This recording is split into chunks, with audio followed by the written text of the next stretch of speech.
Connaissance, recherche, sciences, dessin, mathématiques, théorie, physique, philosophie, conférences, archéologie, environnement, nature.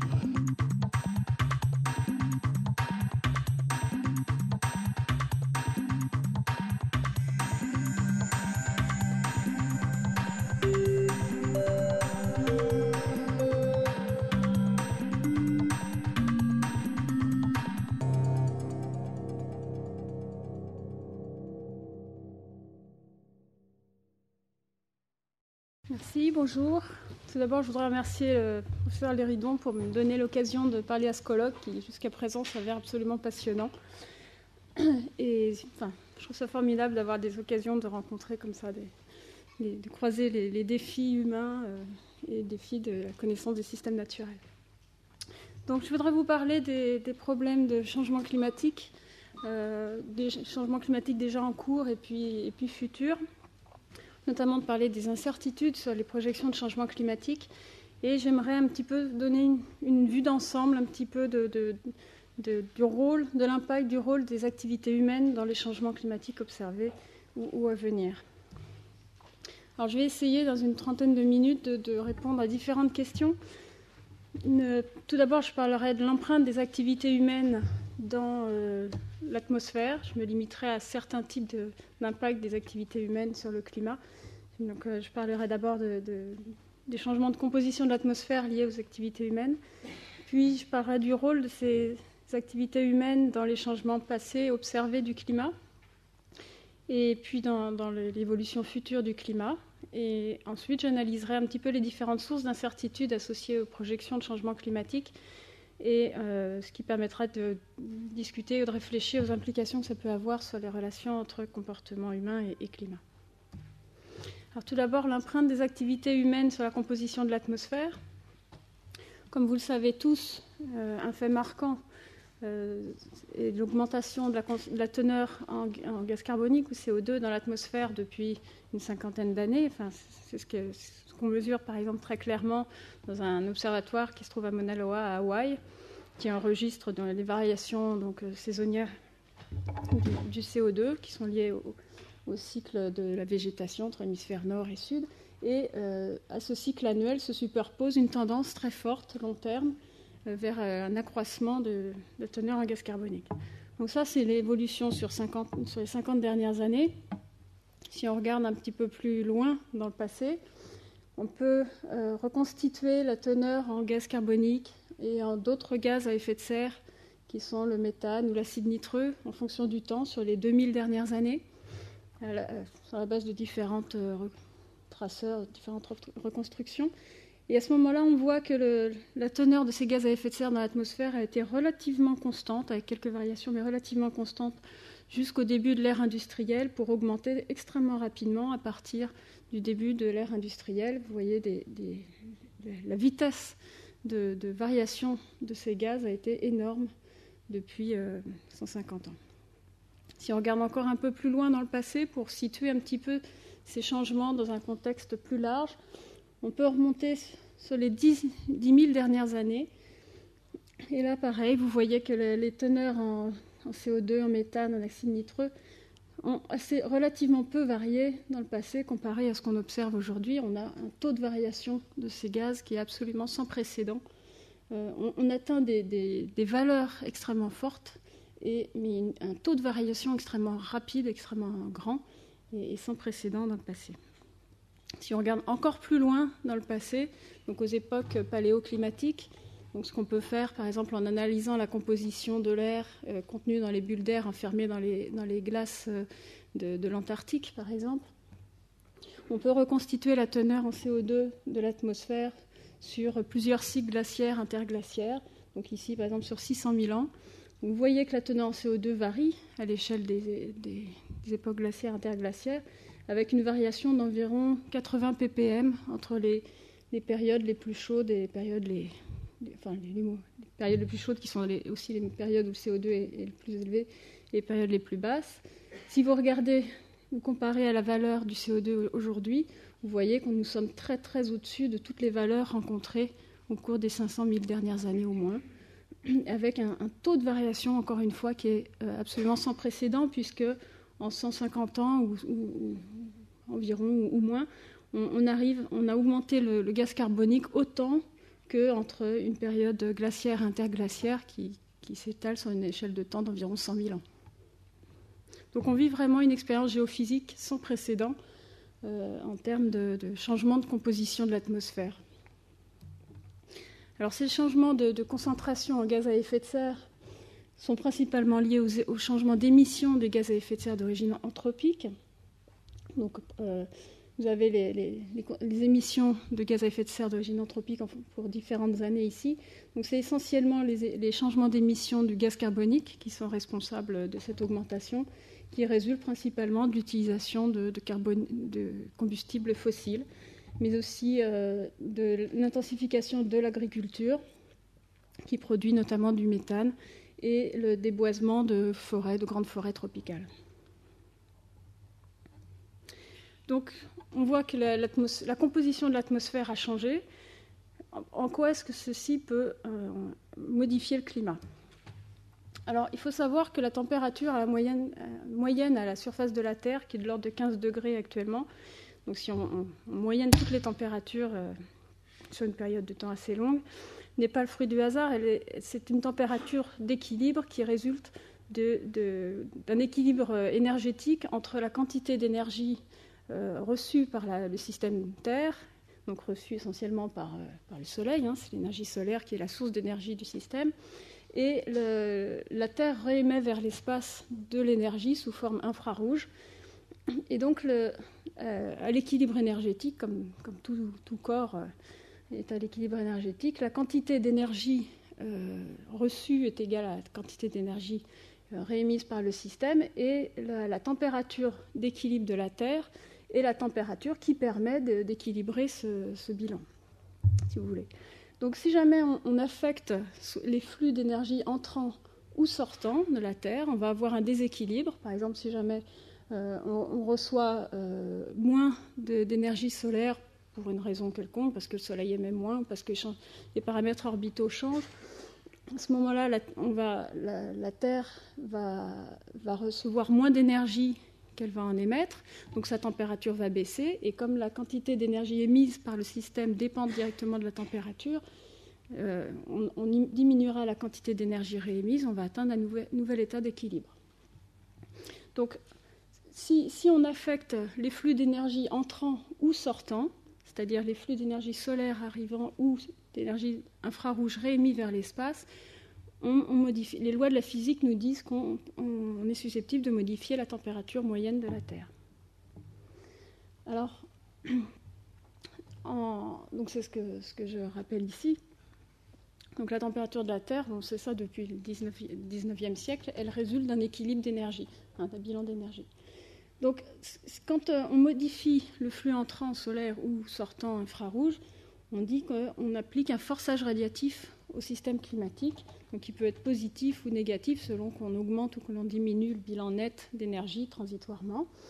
Et en l'absence de rétroaction, j'en reparlerai un petit peu plus tard dans l'exposé si j'ai le temps, si jamais le bilan se déséquilibre positivement, on va augmenter la température, si c'est négatif, on va la baisser. Donc il existe de très nombreux exemples de ces variations forcées du climat, forcées par des forçages radiatifs, des perturbations du bilan d'énergie. Je vais vous donner deux exemples très généraux.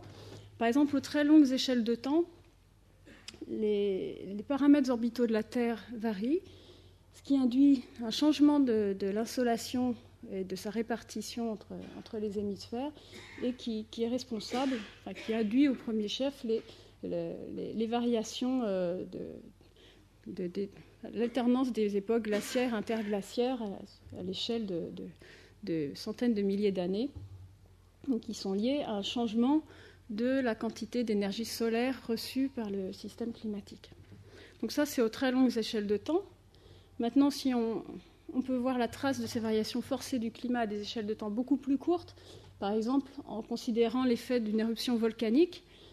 Une éruption volcanique telle que celle du mont Pinatubo en 1991 émet des quantités astronomiques de poussière dans l'atmosphère, dans la stratosphère, et ces poussières vont réfléchir davantage le rayonnement solaire que d'habitude.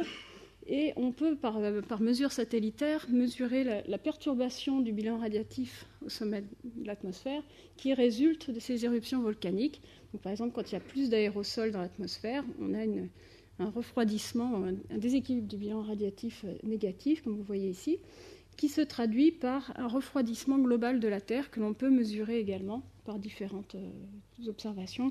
On voit que les éruptions volcaniques se traduisent à l'échelle globale par un refroidissement de la Terre.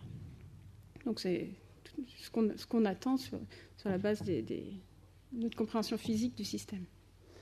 Alors si on essaye de voir quels sont les différents forçages radiatifs ou perturbations radiatives qui sont susceptibles d'affecter le climat depuis le début de l'ère industrielle, on en a toute une quantité. Grosso modo, les activités humaines introduisent deux types de forçages radiatifs. Un type de forçage radiatif lié à l'augmentation des gaz à effet de serre, donc l'augmentation du CO2, de l'acide nitrique, le méthane, etc., qui sont donc des forçages radiatifs positifs, donc qui vont induire plutôt un réchauffement du climat. Et puis par ailleurs, les activités humaines entraînent également une augmentation de la quantité de poussière émise dans l'atmosphère, qui sont des résidus de combustion par exemple, notamment une plus grande quantité de particules sulfatées, qui réfléchissent le rayonnement solaire davantage et donc qui ont un effet opposé, plutôt de refroidissement, enfin un effet de forçage radiatif donc négatif sur le système.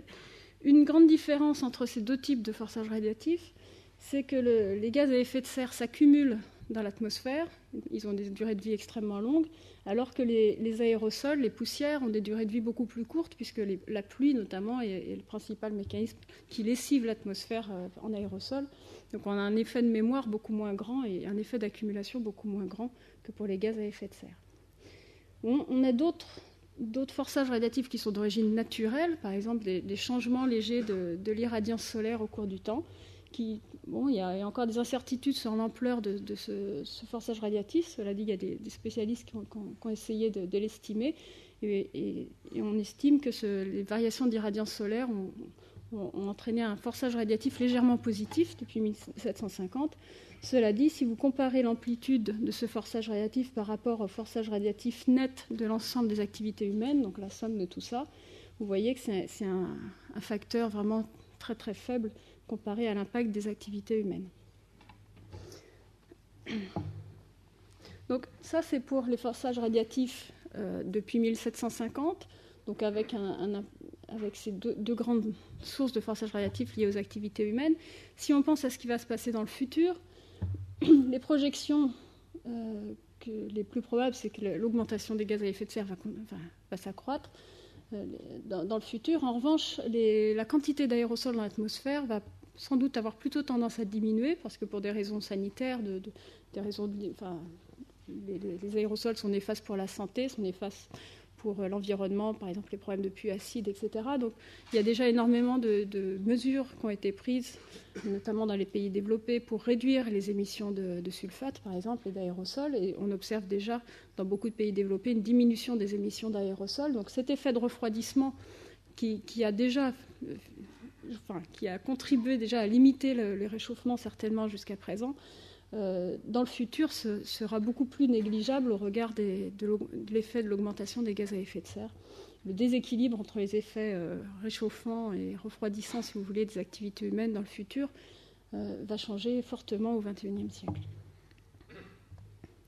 Alors, quel impact les activités humaines ont-elles sur le climat ? Puisqu'a priori, pour l'instant, on a parlé uniquement d'a priori. Avec un tel forçage radiatif, on s'attend à ce que le système réponde comme ci ou comme ça, mais il est important de pouvoir quantifier cette influence. Comme vous le savez, de très nombreuses observations indépendantes de différentes composantes du système Terre montrent une évolution du climat de plein de façons différentes. Une évolution de la température globale de la Terre, par exemple, donc à la surface du globe, mais aussi à la surface de l'océan. À l'intérieur de l'océan, il y a des mesures du contenu thermique de l'océan sur les 700 premiers mètres, par exemple, des mesures de la température en altitude dans la troposphère, mais aussi des mesures de température dans la stratosphère, donc très très haut dans l'atmosphère, qui varient dans l'autre sens, et ça on sait que c'est compatible avec un réchauffement global du climat. Donc énormément de mesures de température qui sont cohérentes entre elles et qui montrent, qui révèlent le début d'un réchauffement global du climat assez rapide. Également des mesures du niveau moyen de la mer qui montrent une tendance très, très nette. Également de nombreuses observations de la cryosphère, donc l'étendue des glaces, des étendues couvertes de neige, la fonte des calottes polaires en Groenland par exemple, qui montrent également des variations assez nettes, donc une diminution par exemple de l'étendue de la banquise en Arctique très forte, une augmentation du taux de fonte de la calotte du Groenland, etc., etc. Donc ce sont de très nombreuses observations qui sont indépendantes et qui, de façon cohérente, montrent un réchauffement global du climat. Alors maintenant, la question, c'est de savoir si ce réchauffement, qui est, je crois, sans équivoque maintenant, est l'effet des activités humaines ou l'effet de la variabilité naturelle intrinsèque au climat, au système climatique, ou très probablement une superposition des deux. La question est de savoir quelle est l'influence relative de ces différents facteurs dans les changements observés. Donc c'est ce qu'on appelle dans notre jargon un problème d'attribution du changement climatique, soit aux activités humaines, soit à d'autres facteurs naturels. En effet, le climat, c'est un système extrêmement complexe où plein de composantes interagissent, l'air, l'atmosphère, l'océan, les glaces, etc. Et ça induit une variabilité du climat naturel, même en l'absence de forçage externe. Le climat varie à toutes les échelles de temps, il varie d'un jour à l'autre. C'est par exemple les fluctuations météorologiques qu'on connaît tous. Il varie d'une année à l'autre, c'est des variations interannuelles qui sont liées à des modes de variabilité naturelle du climat tels que les événements El Niño par exemple. Et puis il varie à l'échelle décennale. Par exemple, l'océan montre certaines oscillations dans sa température qui sont des oscillations lentes à l'échelle de décennies ou de plusieurs décennies. Et donc ce sont des oscillations qui sont naturelles et qui se superposent à une éventuelle tendance liée aux activités humaines. Donc, par exemple, ici, je vous montre des observations de la température globale de la Terre depuis 1975 jusqu'à 2008. Vous voyez donc cette pente ici ascendante, mais vous voyez également que ça se superpose à une variabilité à l'échelle décennale assez forte, de sorte que si vous regardez l'évolution de la température globale pour des décennies particulières, vous pouvez tout à fait ne trouver absolument aucune tendance, ce qui est tout à fait compatible, ce qu'on attend comme une conséquence de la variabilité naturelle, et l'effet des activités humaines ne peut se percevoir que si on regarde les changements sur des périodes de temps très très longues et bien supérieures à une décennie. Alors, comment on détermine la part relative des contributions naturelles et anthropiques dans les changements climatiques observés ? Pour ça, on utilise principalement des modèles climatiques. Alors, qu'est-ce qu'un modèle de simulation du climat ? C'est une Terre virtuelle. Donc, c'est une Terre que l'on discrétise horizontalement et verticalement. Donc, on a un maillage, si vous voulez, et à chaque nœud du maillage, on détermine l'évolution dans le temps de variables telles que la température, la vapeur d'eau, le vent, etc., en utilisant les équations de la physique, donc les équations de la dynamique des fluides, les équations de la thermodynamique. Et il nous faut en plus être capable à chaque point du globe de déterminer les transferts d'énergie sous forme de rayonnement, sous forme de transport, différents types de transport, etc. Et donc pour ça, il faut représenter à chaque point de ce maillage le cycle de l'eau, donc les processus nuageux, convectifs, par exemple, la formation d'orages, la turbulence de couches limites, etc. Représenter les différents types de surfaces que l'on peut avoir à la surface du globe. Donc évidemment, le fait d'avoir une surface glacée ou désertique ou couverte de végétation, la surface ne va pas avoir les mêmes propriétés de réflexion du rayonnement solaire, par exemple. Donc il faut représenter toutes ces choses-là à l'ensemble du globe. Et puis, et ensuite, on donne comme condition, comme forçage au modèle, en gros, l'insolation. Donc, c'est calculé d'après les paramètres orbitaux de la Terre. On lui donne l'insolation, on donne la composition de l'atmosphère en gaz à effet de serre. Je simplifie, mais en gros, c'est vraiment très proche de ça. Et à partir de l'insolation et de la quantité de gaz à effet de serre dans l'atmosphère, le modèle va par lui-même calculer la distribution de toutes les variables climatiques, leur variabilité naturelle à toutes les échelles de temps, donc la variabilité jour à jour, d'une année à l'autre, etc., etc. Et si on impose un changement de la concentration des gaz à effet de serre au cours du temps, le modèle, de façon superposée à la variabilité naturelle intrinsèque, va également éventuellement montrer une évolution du climat à l'échelle globale. Donc ces modèles de climat sont des grosses machines qui sont développées dans des laboratoires sur des années et des années, qui impliquent des dizaines de chercheurs, à la fois pour le développement du modèle, l'évaluation des résultats du modèle, leur analyse, etc. Donc c'est une activité qui n'est pas du tout une activité de chercheurs isolés, mais qui est une activité très collective. Juste pour vous donner juste une idée de ce qu'est une simulation du climat, donc c'est une animation de la précipitation et du vent à 10 mètres simulée par un modèle de climat, donc avec un nombre de points un peu réduit pour que ce soit plus lisible, et puis c'est très en ralenti, mais enfin vous voyez que le modèle simule donc des zones de précipitation intense dans les zones tropicales, des zones de mousson, etc. À moyenne latitude, vous voyez l'alternance des fronts, des perturbations, telles que celles qui modifient le temps d'un jour à l'autre, qui sont donc générées naturellement par le modèle, qui se propagent, etc. Et donc c'est pour vous montrer que c'est ce genre de modèles qui sont utilisés ensuite pour faire des études de changement climatique. Alors, comment est-ce que les comportements humains ou les activités humaines entrent dans des expériences de changement climatique? Alors on fait les choses de façon très simpliste. Pour un modélisateur du climat, l'ensemble des comportements humains rentrent sous forme d'un scénario socio-économique, donc qui sont définis par des communautés qui ne sont pas les communautés des climatologues, qui sont des communautés avec des géographes, des économistes, etc., des gens des sciences humaines, et qui nous donnent l'évolution des émissions de gaz à effet de serre et de leur concentration atmosphérique et des aérosols au cours du temps pour différents types de scénarios, donc, qui prennent en compte différents types d'évolutions démographiques ou de différentes évolutions technologiques, etc. Ensuite, donc, on prescrit ces évolutions de concentration en gaz à effet de serre dans le modèle, et le modèle calcule l'impact radiatif de ces perturbations et la réponse du climat à ces perturbations. Et ensuite, ce sont les résultats de ces modèles qui sont utilisés par d'autres communautés encore, qui sont les communautés des personnes qui s'intéressent aux impacts du changement climatique. Et ça, on en entendra parler sans doute plus tard au cours de ce colloque. Donc moi, je vais vraiment me concentrer sur cette partie-là du travail.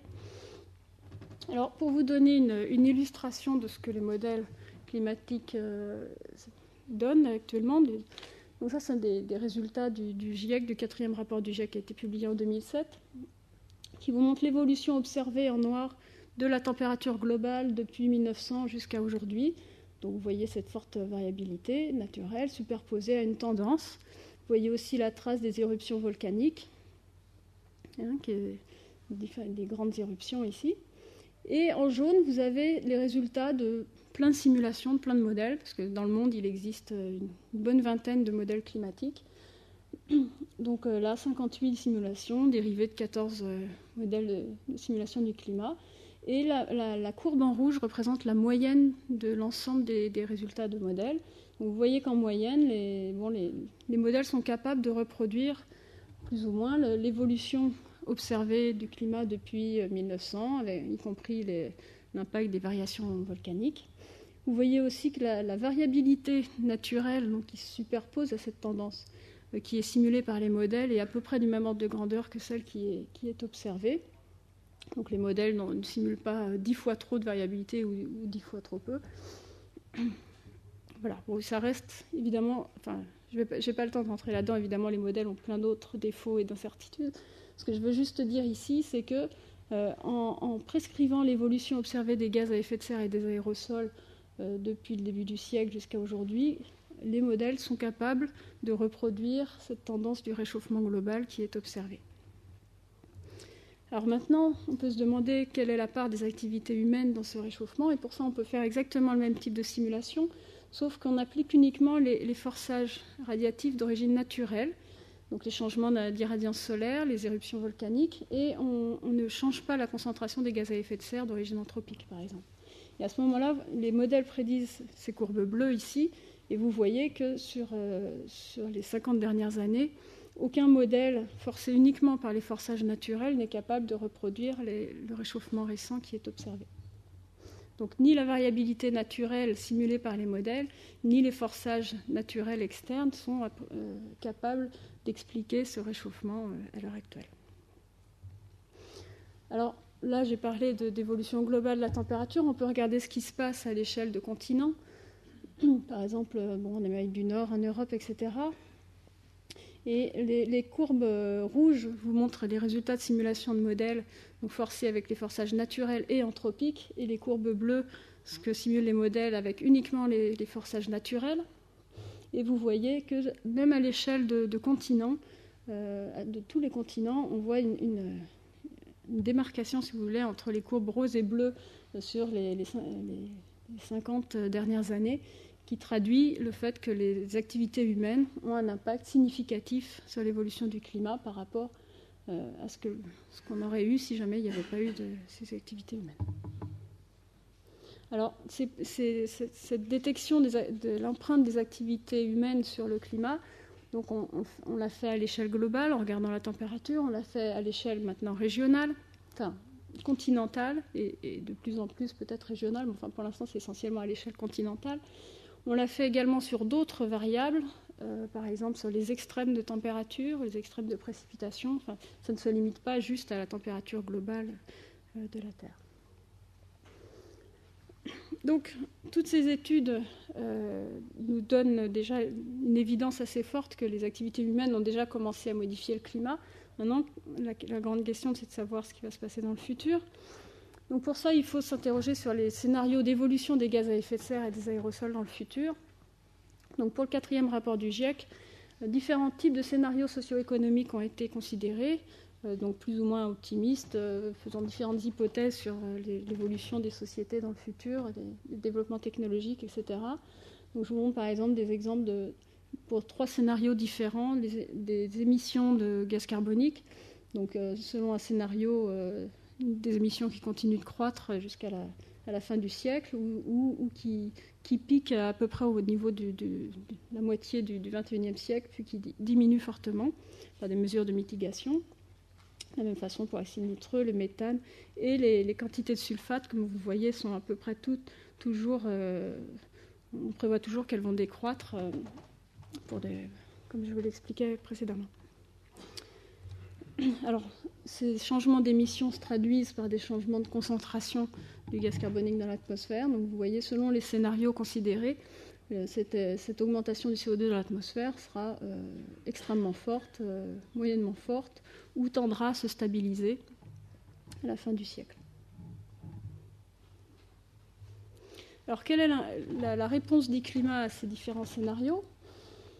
Ici, je vous montre des résultats de différents modèles climatiques sur l'évolution de la température globale de la Terre entre 1900 jusqu'à la fin de ce siècle, donc avec la période passée observée, et puis le futur ici. Et pour donc les trois scénarios socio-économiques différents, et un autre scénario très idéalisé, très irréaliste, mais juste pour académique, si vous voulez, pour regarder ce qui se passerait si jamais les concentrations de gaz carbonique étaient fixées à partir de l'année 2000 à la valeur de 2000 et ne bougeaient plus ensuite. Et vous voyez que tous les modèles prédisent un réchauffement qui est faible, qui est plus faible que dans les cas où la concentration de gaz carbonique continue d'augmenter, bien sûr. Mais le système, même si les concentrations en gaz à effet de serre se stabilisaient aujourd'hui, on aurait encore un réchauffement du climat dans le futur de l'ordre de 0,1 degré par décennie, qui serait dû juste à l'inertie du système, le fait que les océans se réchauffent lentement, par exemple. Donc même si les gaz à effet de serre ne bougent plus, le système continue de se réchauffer pendant un certain temps. Et bien sûr, ce que vous voyez, c'est que selon les scénarios socio-économiques considérés, on a une très grande différence dans l'amplitude des changements attendus à l'échelle de la fin du siècle. Donc si, par exemple, pour se fixer les idées, on considère comme référence ou comme unité le changement de température que l'on a connu depuis le début de l'ère industrielle, donc qui est de l'ordre de 0,8 degrés à l'échelle globale. On voit qu'à l'échelle de 2030, quel que soit le scénario considéré, donc j'oublie celui-ci qui est totalement irréaliste, quel que soit le scénario considéré, les modèles prédisent au moins un doublement de ce réchauffement donc d'ici 2030, et à la fin du siècle, un réchauffement 3 fois, 4 fois ou 5 fois plus fort que le réchauffement qu'on connaît aujourd'hui, selon le scénario utilisé. Alors, ce que l'on voit aussi, c'est que pour un scénario donné, on a une forte incertitude selon les modèles qui sont utilisés. Donc, ces barres-là, en fait, représentent l'incertitude associée au type de modèle considéré pour un scénario donné. Et vous voyez que pour un scénario donné, on a vraiment une incertitude très très forte également, qui est non pas liée au scénario lui-même, mais au modèle utilisé. Alors si on regarde maintenant les projections de réchauffement, non pas à l'échelle globale, mais de façon géographique, donc pour 2 échéances différentes, à l'échelle de 2030 environ et à la fin du siècle, donc comme l'orateur précédent le mentionnait, le réchauffement ne sera pas... Un réchauffement global n'est jamais uniforme. Il est toujours plus important sur Terre que sur océan, hein, pour une raison très simple, qui est qu'il y a plus d'évaporation sur les océans que sur Terre. Et de la même façon que quand vous avez chaud, si vous transpirez, votre température augmente moins que si vous ne transpirez pas. C'est pareil sur continent, le fait qu'il y ait moins d'évaporation sur continent que sur mer fait que les océans que les continents se réchauffent davantage que sur mer. Également, on note tout le temps une amplification du réchauffement dans les régions polaires, notamment en Arctique, et donc une répartition du réchauffement qui est très inégale, et ceci quel que soit le type de scénario considéré. Donc ici, je vous montre les réchauffements pour 3 scénarios.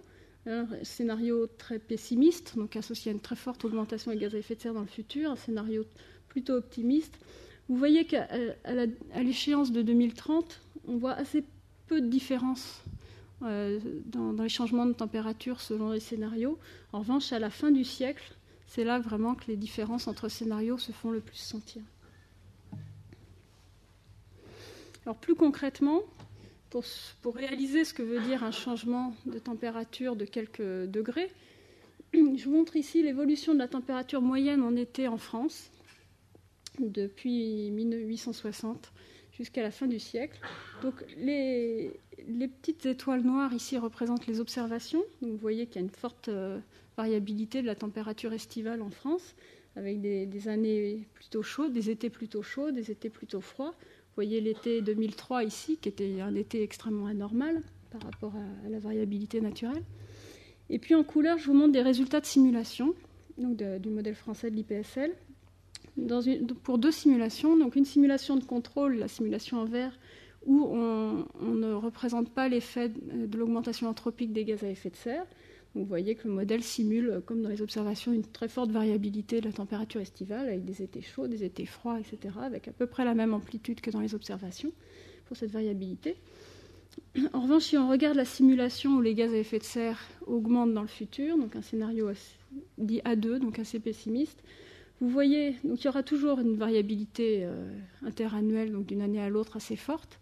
En revanche, ce que ce graphe vous montre, c'est que l'été moyen à la fin du siècle, dans ce scénario-là, et d'après ce modèle-là, pourrait ressembler à l'été de 2003. Donc c'est pour vous donner un peu concrètement une idée de ce que représente un écart de température, même de 1 degré ou de quelques degrés. C'est vraiment énorme en termes de variation moyenne.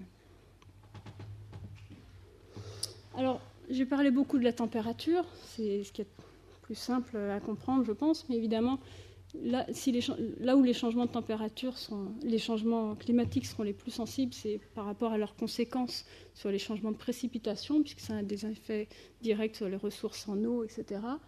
Donc ça, ce sont des cartes qui montrent pour un scénario donné les changements prévus de précipitation pour 2 saisons différentes. Donc les couleurs, donc le bleu représente les zones où on s'attend à ce qu'il y ait davantage de précipitations dans le futur, et les zones rouges sont les zones où il y aura a priori moins de précipitations. Donc vous voyez plutôt plus de précipitations aux moyennes et hautes latitudes, plutôt moins dans les zones subtropicales et méditerranéennes.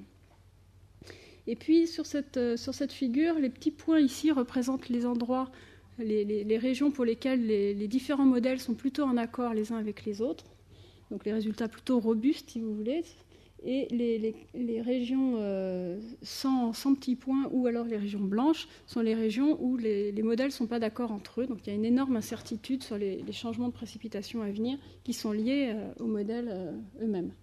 Et comme vous pouvez le voir, dans les tropiques, il y a énormément de régions où les modèles ne sont pas d'accord entre eux sur les changements de précipitation. Est-ce qu'il y en aura plus, moins notamment dans les régions de mousson, qui concernent quand même une très grande fraction de la population mondiale.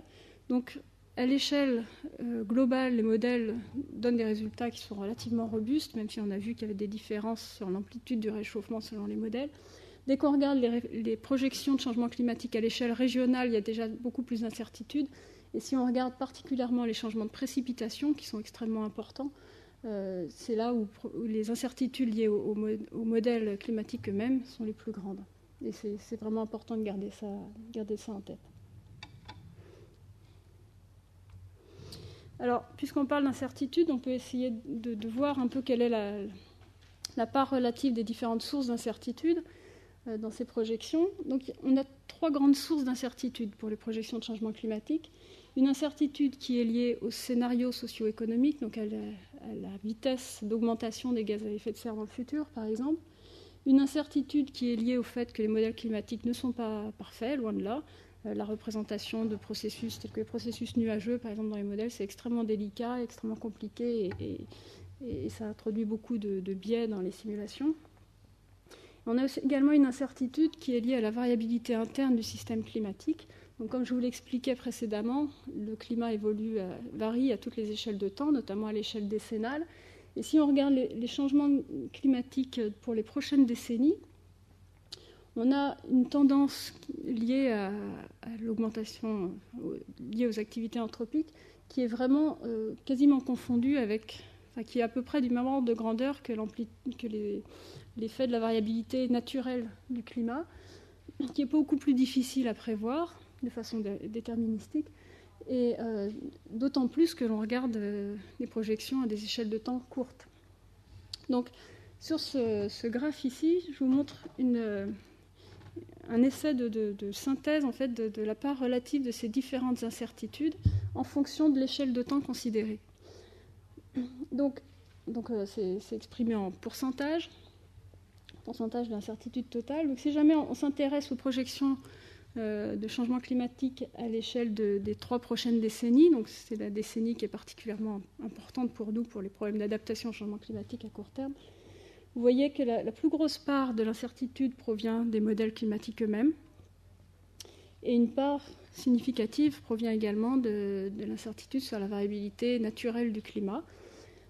Et en revanche, quand on regarde les échéances plus lointaines, donc la fin du siècle, la part d'incertitude liée au scénario, donc à l'évolution des gaz à effet de serre, devient la source dominante d'incertitude, avec toutefois toujours une part importante d'incertitude qui provient des modèles.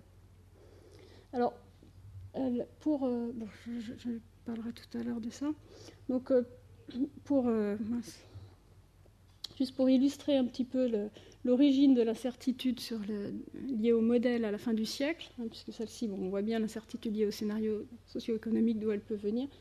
Pour illustrer ce qui explique l'incertitude liée au modèle à ces échéances-là, je vous montre un graphe qui montre l'amplitude du réchauffement global de la Terre prédit par différents modèles climatiques pour un changement donné de la concentration des gaz à effet de serre. Donc un doublement de la concentration en CO2 dans l'atmosphère. On regarde de combien le climat se réchauffe. Et vous voyez que pour un scénario donné, les modèles donnent des estimations qui varient à, grosso modo d'un facteur 2 entre les modèles les plus pessimistes ou les plus optimistes.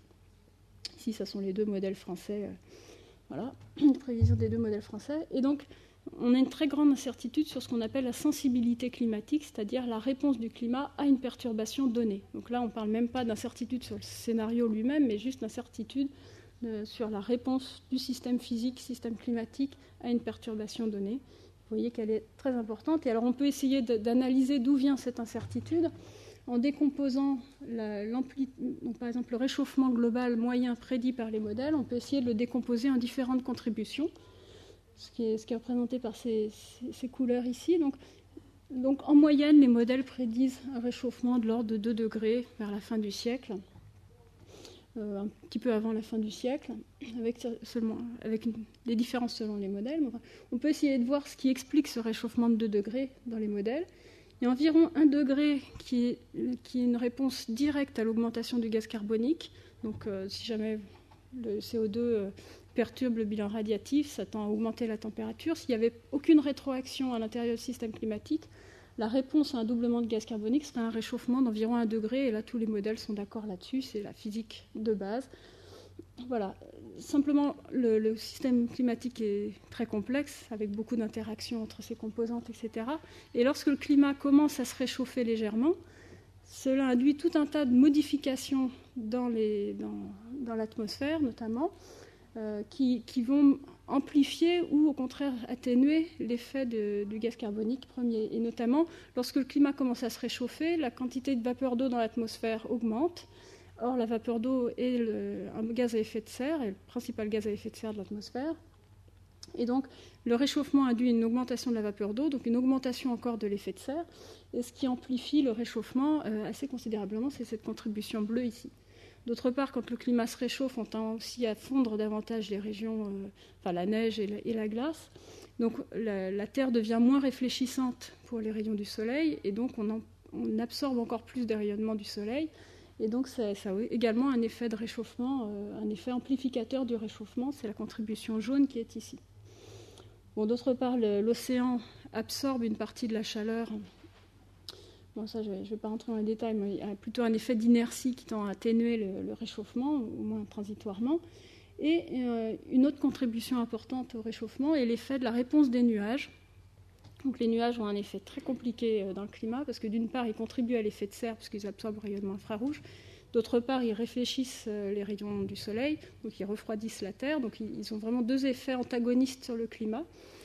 Actuellement, en moyenne, les nuages tendent plutôt à refroidir la Terre, mais la question, c'est de savoir si dans le futur, dans un climat plus chaud, est-ce que les nuages vont avoir tendance à refroidir plus ou un peu moins. Ça se joue vraiment là-dessus. Et actuellement, la plus grande incertitude dans les projections de changement climatique, de sensibilité climatique dans les modèles, vient de la réponse des nuages. Et c'est ce qui est illustré par ce graphe ici, donc qui compare les différentes sources d'incertitude, les incertitudes entre modèles associés à ces différentes composantes. Et vous voyez que la principale source d'incertitude vient de la réponse des nuages. Donc selon on aura plus de nuages bas, qui auront plutôt un effet refroidissant, ou plutôt plus de nuages hauts, etc., on pourra avoir une amplitude du réchauffement qui sera extrêmement différente pour un scénario donné. Donc si on revient à c'est quasiment ma dernière slide. Si on revient aux incertitudes sur les projections climatiques, donc j'ai discuté ce qu'il en était à l'échelle globale. On peut également regarder ce qui se passe à l'échelle régionale. Donc à l'échelle régionale, la part des incertitudes liées à la variabilité interne augmente fortement aux échelles de temps courtes. En revanche, aux échelles de temps longues, on a toujours ces mêmes sources d'incertitude, avec l'incertitude liée au modèle qui devient plus importante. Et alors, si on regarde l'incertitude totale en fonction du temps, on voit que donc à très court terme, on a une incertitude assez importante sur l'ampleur du réchauffement qui s'explique principalement par l'incertitude sur la variabilité naturelle. À plus long terme, une incertitude assez forte qui est surtout due aux incertitudes sur les scénarios. Et à l'échelle de la moitié du siècle, donc à la fois à l'échelle régionale et à l'échelle globale, on a une sorte de minimum relatif de l'incertitude, si vous voulez, qui résulte de ces différentes compensations d'erreurs. Bon, je vais passer ça. Donc en conclusion, les activités humaines, comme vous avez pu voir, ont déjà considérablement et durablement modifié la composition de l'atmosphère terrestre. Ces activités ont déjà contribué à modifier le climat ce qui s'exprime par un réchauffement global. Et on s'attend à ce que ce réchauffement s'accélère dans le futur. On parle de changement de température, mais pas seulement de température, puisqu'associé au réchauffement sont associés énormément d'autres changements du climat, notamment le changement des précipitations, le changement des extrêmes climatiques, de sécheresse, de canicule, etc. Une montée du niveau de la mer, une fonte des glaces, etc. Et ça sont des conséquences, des projections qui paraissent inévitables dans le futur. Toutefois, il reste de nombreuses incertitudes quant aux projections de changement climatique qui sont liées, donc, comme je vous l'ai expliqué, à différentes sources d'incertitudes. D'une part, aux imperfections des modèles climatiques, d'autre part, à notre difficulté de prévoir les fluctuations naturelles du climat et à la difficulté de prévoir l'évolution des comportements, de la démographie, des changements technologiques, etc. dans le futur, et donc qui agissent sur l'évolution, les scénarios d'évolution des gaz à effet de serre. Donc, les modélisateurs de climat sont évidemment bien conscients de toutes ces incertitudes et tentent de mettre en place des stratégies pour essayer de réduire ces incertitudes, d'autant plus qu'on n'a jamais été autant sollicité pour informer les décisions concernant l'adaptation et la mitigation. Et d'ores et déjà, malgré toutes ces incertitudes, ce qu'on peut dire déjà, c'est qu'à l'échelle des 3 prochaines décennies, donc qui sont les décennies vraiment importantes pour les problèmes d'adaptation au changement climatique, à court terme, le réchauffement global paraît assez inéluctable et on peut dire ça indépendamment des incertitudes sur les modèles ou sur la variabilité naturelle. C'est un fait qu'il faut considérer et qui nécessite de commencer à prendre des actions. Si on s'intéresse aux projections à plus long terme, donc à la fin du siècle, la deuxième moitié du siècle, ce que suggèrent les résultats de modèles, c'est que l'évolution des comportements, donc ce qu'on traduit en termes de modélisateurs par les scénarios socio-économiques qui seront à l'œuvre à cette époque-là, sera absolument déterminante pour l'évolution du climat et l'ampleur des conséquences du changement climatique. Donc même s'il y a des incertitudes, en aucun cas ces incertitudes doivent empêcher de commencer à prendre des actions, et des actions rapidement. Merci.